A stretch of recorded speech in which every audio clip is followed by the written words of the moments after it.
The shimmering plasma of Captain Christian Gordon's rifle reflected in the terrified black eyes of Princess Zephyr as the human soldiers stood firm, shielding the trembling Cardassian girl from her own kin who had come to slaughter her in cold blood. On the bridge of the Gala, the standoff was tense enough to ignite a sun. Only the 5 elite warriors from Earth, the sole respondents to Zephyr's desperate plea, now stood against 20 Cardassian rebel warships, all commanded by that vindictive monster General Dukat. He wanted her dead. The humans wanted her alive. Zephyr's fate, and that of the entire sector, hinged on the actions of Gordon's squad in the next 60 seconds. "I'll say it one more time, Dukat. Back your ships off or I'll blow the antimatter reactor and take you all with me." The captain's voice was ice as he stared down the view screen at the sneering Cardassian. Dukat's laughter grated like shards of glass. "You're bluffing, human. I have a spy aboard. Your detonator is disabled, but I must thank you for bringing the princess to me. After I peel the flesh from her bones, I'll be sure to send what's left back to her mother, the Queen, as a message." Behind Gordon, Zephyr let out a choked sob. The weight of 2 civilizations pressed down on the human's broad shoulders. If they failed here, Cardassia would fall to Dukat's butchery, and Earth would surely be next. Billions would perish, all because he couldn't save one alien girl. But he'd be damned if he'd let that happen. He had one last card to play. Leaning close to his comm, Gordon whispered to the ship's AI, "Ava, initiate Protocol 0. Time seemed to slow as the final seconds drained away. The future of galaxies would be shaped in the next breath. Zephyr's life, and trillions more, now rested in the hands of 5 humans, standing alone against the abyss. They were her last hope, her only hope. And they would not fail her. Seconds ticked by as the rebel fleet closed in. Dukat's gloating face filled the view screen, victory dancing in his eyes. But at the precise moment the counter hit 0, the enemy armada erupted into a massive fireball. The Galore shuddered from the shockwave, but remained intact. Gordon allowed himself a tight smile. "Ava, you beautiful AI, that wasn't the reactor, was it?" "Negative, Captain," Ava's calm voice replied. "I infiltrated their systems and overloaded their power cores. The detonator was merely a distraction." Seizing the moment of chaos, Gordon barked orders. "Reynolds, get us out of here now. Plot a course for Tiburon, maximum warp." The team rushed to the shuttle bay, hustling a wide-eyed Zephyr along with them. As they launched into the debris-strewn space, the princess turned to Gordon, her voice shaking. "Why Tiburon? What's there?" "You tell me, Princess," Gordon said, strapping into his seat as Reynolds cloaked the shuttle and punched the thrusters. "I thought we were just getting you to safety." Zephyr bit her lip, then seemed to come to a decision. "It's my father. He found out Dukat was working with the Dominion. They're planning to overthrow our government, make Cardassia a puppet state." Cold dread settled in Gordon's gut. The Dominion, the most ruthless power in the Gamma Quadrant. If they got a toehold here— "Go on," he urged. "My father hid proof of Dukat's treachery in a secret vault on Tiburon. That's where I was heading when—" Her voice broke. Gordon gripped her shoulder. "We'll find it, Princess. We'll stop Dukat and the Dominion, I swear it." Suddenly alarms blared. "We've got company," Reynolds yelled from the cockpit. "Cardassian fighters closing fast." The shuttle juked and jinked as Reynolds flew like a man possessed. Phaser fire streaked past the viewport. Gordon watched, his heart in his throat, as the pilot wove through a dense asteroid field with preternatural skill, the pursuers slamming into the tumbling rocks. But their luck couldn't hold. A hit scorched their hull, sparks flying from overloaded panels. Smoke filled the cabin. "We're going down!" Reynolds shouted, fighting the controls. "Brace for impact!" The shuttle slammed into Tiburon's surface, skidding and spinning before coming to a shuddering halt. For a moment, all was silent, save for the hiss of ruptured conduits. Then Gordon was moving, hauling Zephyr up.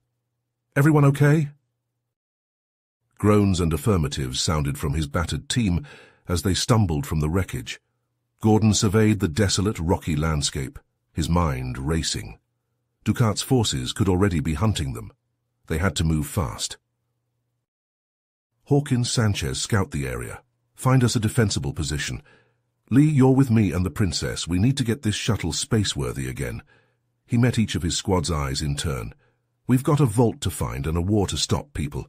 Let's get to work. Hawkins and Sanchez burst from the underbrush, sweat pouring down their faces.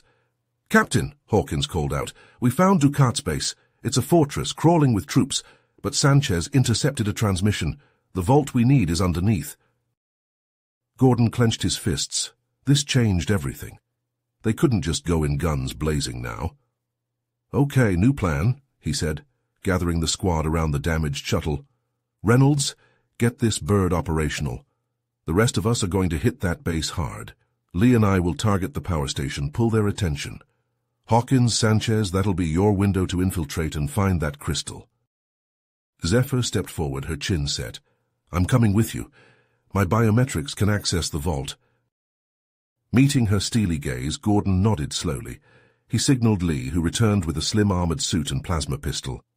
Stay close to me, Gordon warned as he helped her gear up.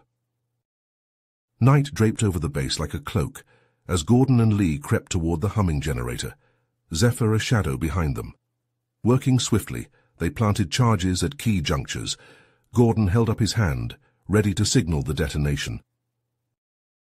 A phaser blast sizzled past his ear. Guldamar emerged from the darkness, flanked by a dozen soldiers.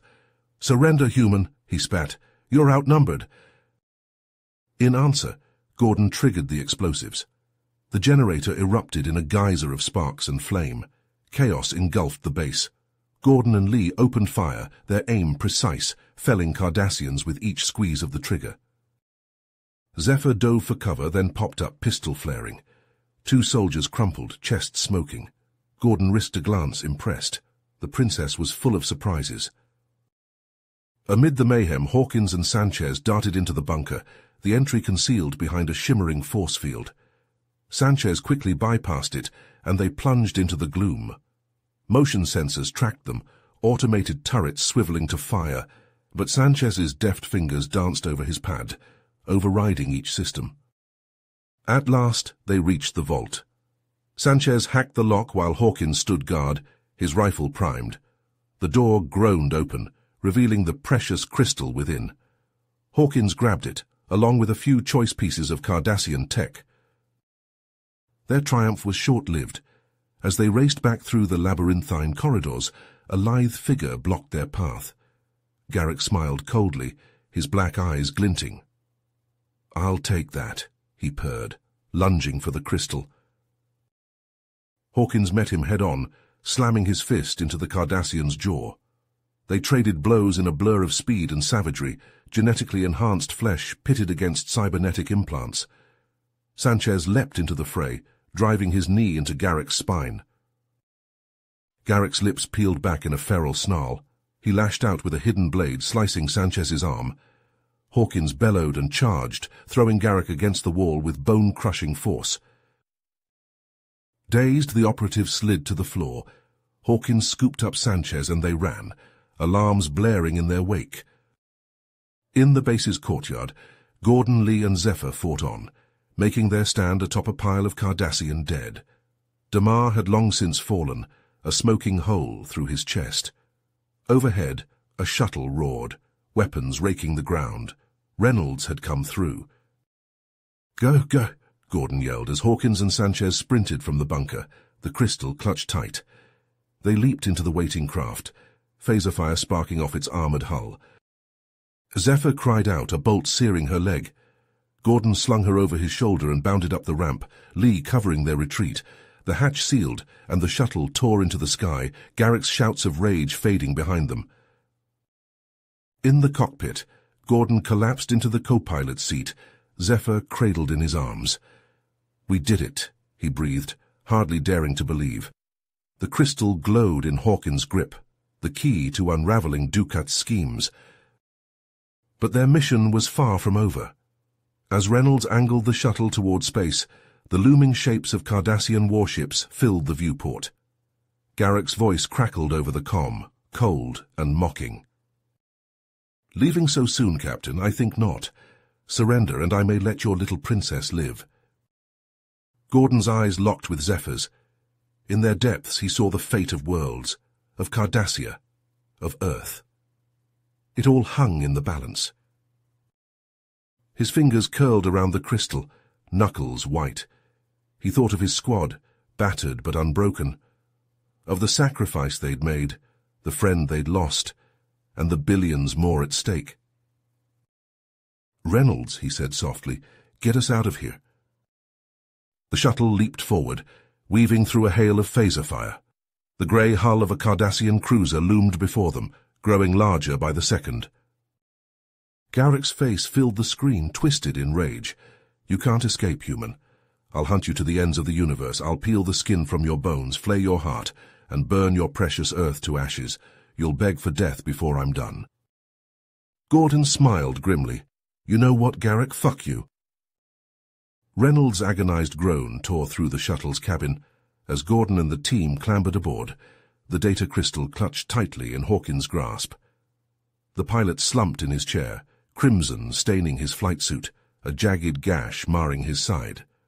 Gordon and Lee leapt to his aid, dispatching the Cardassian patrol with ruthless efficiency, plasma rifles flaring in the gloom.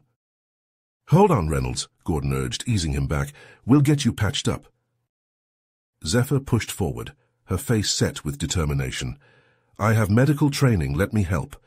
She rifled through the shuttle's medkit, extracting dermal regenerators and coagulants. Her hands moved with sure precision, sealing the ugly wound. Reynolds' breathing eased as the drugs took hold. "Thanks, Princess," he rasped, managing a pained grin. "Guess I owe you one." "We're not out of this yet," Gordon warned, eyeing the sensor displays. "Garrick's troops are closing fast. Sanchez, get that cloak back online. We need to vanish." "On it, Captain." Sanchez's fingers flew over the controls, rerouting power, masking their emissions. The shuttle shimmered and faded from view just as the first Cardassian fighters screamed overhead. "Course laid in for Deep Space Nine," Lee reported, sliding into the co-pilot's seat. "If we can reach the station, we can use their comms array to broadcast the evidence." Gordon nodded grimly. "And expose Ducat's treachery for all to see. Punch it." The shuttle leapt to warp, stars blurring into streaks of light. But their relief was short-lived. As DS9 loomed on the view screen, the horrifying sight of a massive Dominion fleet filled the screens, pouring from the Bajoran wormhole like a plague of locusts. "By the prophets," Zephyr breathed, her eyes wide. "They're invading the Alpha Quadrant." "He's in deep shit," Gordon finished, his mind racing. The station was already under bombardment, its shields flickering, Starfleet and Klingon ships swarming to its defense. He turned to his team, his expression hardening into tritanium. "New plan. We use the cloak to slip past the Dominion lines and dock at DS9. Zephyr and I will fight our way to the comms array and transmit the data. The rest of you, help the station crew repel boarders and hold the line. Buy us time." They nodded as one, faces set with grim determination. No words were needed. They all knew the stakes, the fate of billions hanging on their actions. As they neared the embattled station, a flight of Jem'Hadar attack ships broke off, pulsing fire stitching the void. The shuttle shuddered, sparks cascading, the cloak fritzing out. "We're hit," Sanchez yelled, battling to maintain control. Reynolds hauled himself upright, face pale but eyes alight with purpose. "I've got an idea. Reroute power to the tractor beam." "The tractor beam?" Lee demanded incredulously. "Trust me." Reynolds' hands danced over the helm, the shuttle banking hard. A Dominion battlecruiser loomed ahead, its hull pitted and scorched. Reynolds fired the tractor beam, latching onto the behemoth's flank. The shuttle accelerated to a suicidal velocity, using the cruiser's bulk to slingshot them around in a dizzying arc, straight at DS9's docking ring. At the last second, Reynolds cut the beam, sending them tumbling into the shuttle bay in a barely controlled crash. Gordon clapped a hand on the pilot's shoulder. "Good flying, Reynolds. I knew there was a reason we keep you around." "All part of the service," he coughed, slumping back. The team piled out, the station rocking under the Dominion's relentless assault. Smoke choked the corridors, bodies strewn amidst the rubble. Hawkins and Sanchez peeled off, racing to join the beleaguered security teams. Lee and Reynolds limped towards the armory, Cardassian weapons at the ready. Gordon and Zephyr charged down the hellscape of the promenade, dodging disruptor blasts and falling debris. Jem'Hadar warriors beamed in all around, the air crackling with transporter static. The two fought like demons, Gordon's rifle spitting blue death, Zephyr's purloined pistol stitching a bloody trail. The comms array lay ahead, a shattered ruin. Sparks gouted from shredded consoles, the bodies of Starfleet technicians sprawled in death. A full squad of Jem'Hadar elite stood guard, the white of their armor splashed with crimson. They opened fire as Gordon and Zephyr dove for cover, the staccato thunder of Dominion weapons filling the air. "Fucking hell!" Gordon snarled, slamming a fresh power pack into his rifle. "We're out of time!" Zephyr leaned out, snapping a shot that took a Jem'Hadar in the throat. "We can do this, Gordon, together." He met her gaze, saw the steel in her eyes, the unbreakable will. In that moment he realized just how far they'd come, how much they'd endured. A princess and a soldier, forged in the crucible of war.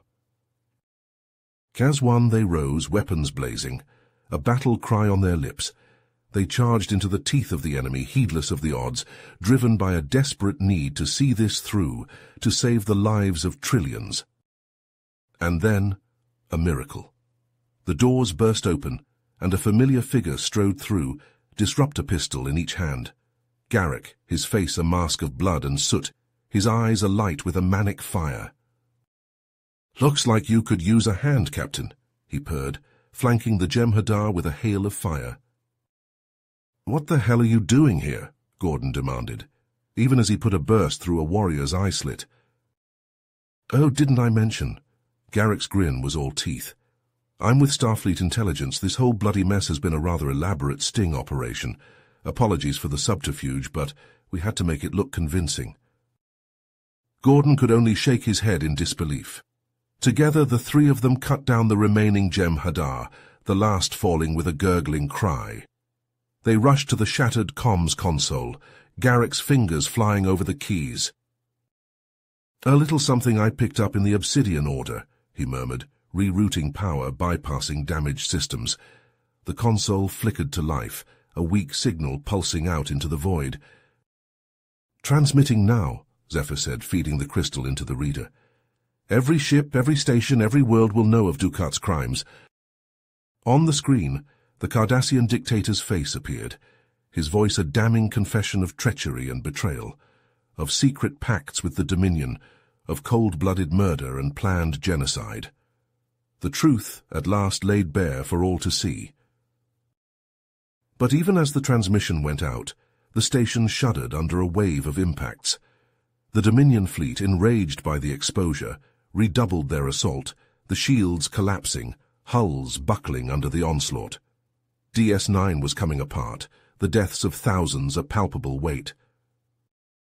Gordon watched the destruction unfold, his heart a leaden thing in his chest. They'd achieved their mission, but at what cost? How could they hope to stand against the full might of the Dominion, even with the truth on their side? As if in answer, the sensors lit up with a cascade of new contacts. Ships, dozens of them, hundreds, dropping out of warp on the edge of the battlefield.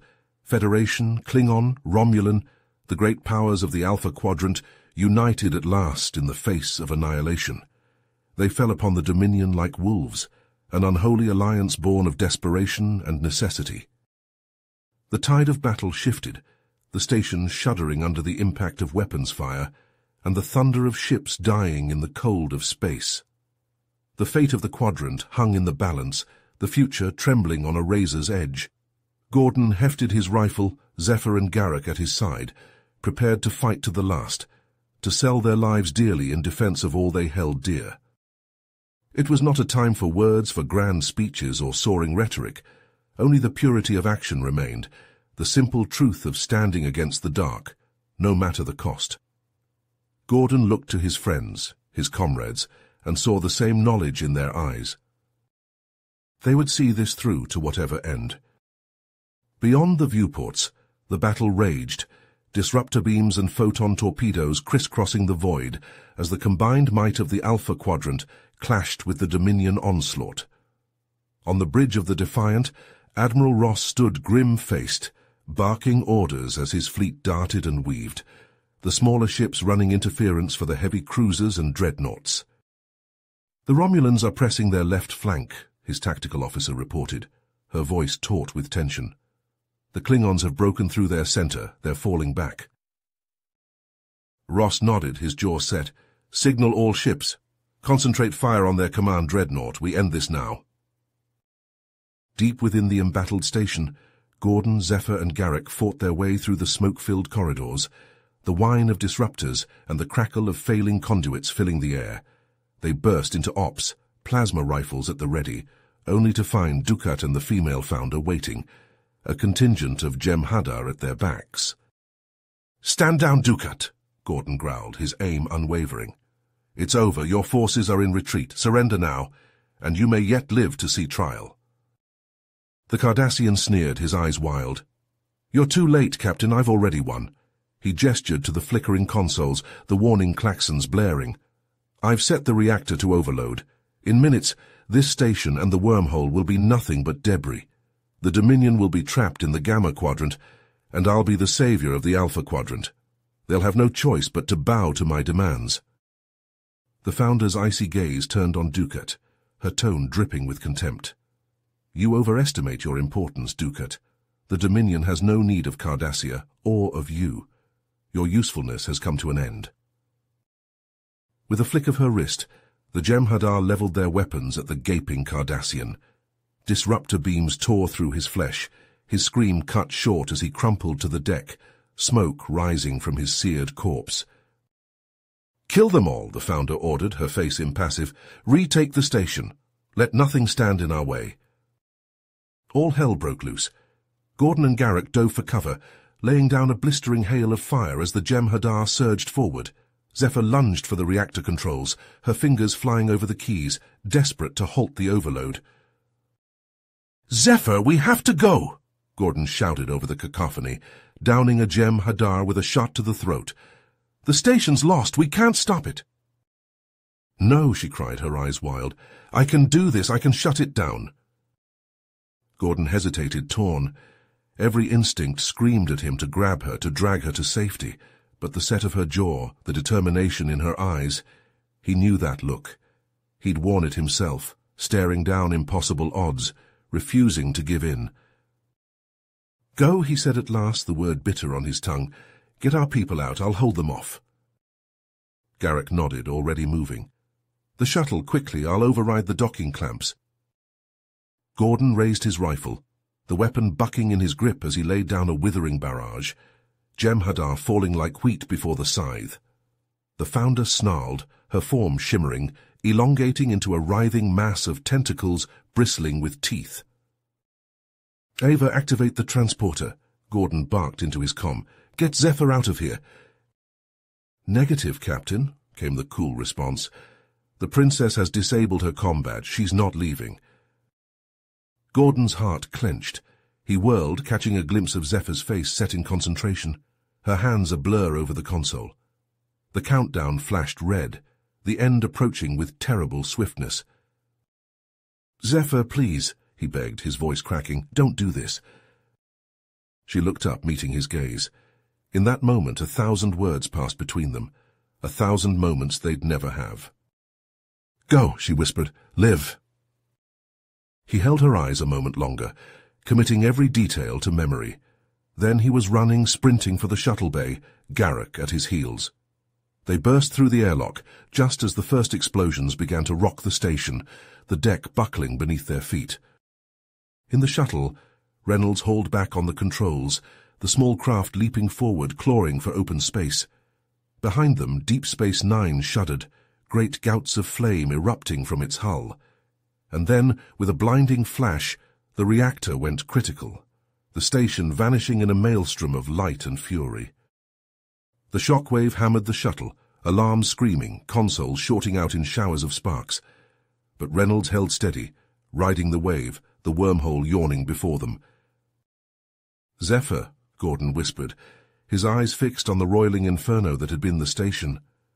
I'm sorry. In the chaos of the battle, the Dominion fleet reeled, their command ship a burning hulk. Seizing the advantage, the Alpha Quadrant forces pressed the attack, the Defiant leading the charge. Disruptor beams and torpedoes lit the void, the wreckage of Dominion ships tumbling, venting atmosphere and bodies.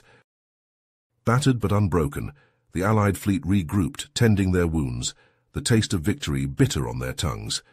They had won the day, but at a terrible cost. Deep Space Nine was gone, the wormhole sealed. The war had only just begun. In the aftermath, Gordon found himself hailed as a hero, the man who had exposed the Dominion's treachery, who had rallied the Alpha Quadrant to stand as one. But as he stood before the cheering crowds, the medals heavy on his breast, all he could feel was the aching void where Zephyr had been, the weight of the promise he'd failed to keep. In the weeks that followed, as he and his team were debriefed, as the gears of war began to grind in earnest, Gordon found himself adrift, going through the motions, his heart numb, until the day the message came. It was a simple thing, a text-only transmission from an unknown source. But as he read the words, as their meaning sunk in, Gordon felt a flicker of something he'd thought lost forever. Hope. Gordon, the message began, if you're reading this, then I survived. Cardassian transporter technology is really quite remarkable, isn't it? I'm sorry for the deception, but it was necessary. The Dominion can't know I'm alive, not yet. But I promise you, I'm not done fighting. The Cardassian rebellion still lives, and I intend to lead it. We'll be the thorn in the Dominion's side, the ghost in their machine. I'll never forget what you and your team did for me, for all of us. You gave us a chance, now I have to take it. Stay safe out there, Captain. I have a feeling our paths will cross again. Zephyr. Gordon sat back, a slow smile spreading across his face. The road ahead wouldn't be easy. The Dominion was still out there, licking their wounds, plotting their revenge. But for the first time since the battle, he felt a flicker of something like anticipation stirring in his gut. The game was afoot.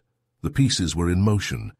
And he'd be damned if he was going to let a little thing like galactic war keep him from playing his part. Rising from his chair, Gordon strode from the room, his steps purposeful. You have reached the end of the story. If you enjoyed this story and want to support us, please leave a like and subscribe to our channel, and for every comment that says 88, I will heart every single one of them. Thank you for your time.